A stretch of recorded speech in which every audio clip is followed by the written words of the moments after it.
নওগাঁর মান্দায় আকাশ multimedia academy ও KG স্কুলের বিদায়ী শিক্ষার্থীদের সংবর্ধনা, বার্ষিক পরীক্ষার ফলাফল ঘোষণা ও পুরস্কার বিতরণ অনুষ্ঠান অনুষ্ঠিত হয়েছে। নওগাঁ জেলা প্রতিনিধি ওয়াসিম রাজু জানান, শনিবার সকালে স্কুল প্রাঙ্গণে বাংলাদেশ কিন্ডারগার্টেন অ্যাসোসিয়েশন কর্তৃক এই অনুষ্ঠানের আয়োজন করা হয়।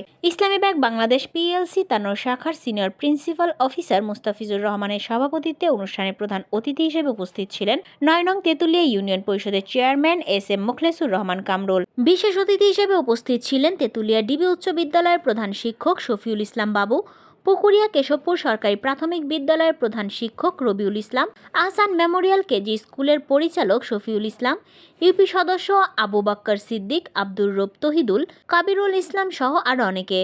এ সময় অভিভাবক ও শিক্ষার্থীদের উপস্থিতিতে পরীক্ষার ফলাফল ঘোষণা করেন আকাশ মাল্টিমিডিয়া একাডেমি ও কেজি স্কুলের পরিচালক মমতাজুল রহমান আকাশ। পরিশেষে অতিথিবৃন্দ কৃতি শিক্ষার্থীদের হাতে পুরস্কার তুলে দেন।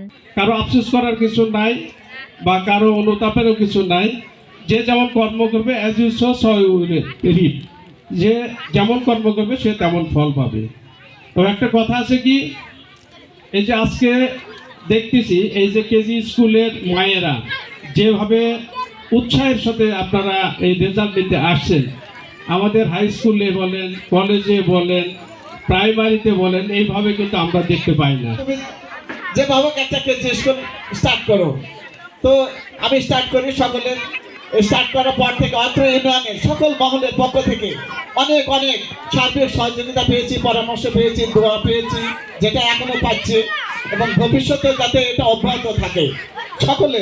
সকল মহল থেকে আগত যারা আসছেন, যারা আসে নাই, সকলের কাছ থেকে সার্বিক সহযোগিতা বলতে আসলে আর্থিক সহযোগিতা নয়, যেটা সবচেয়ে বড় সহযোগিতা দোয়া।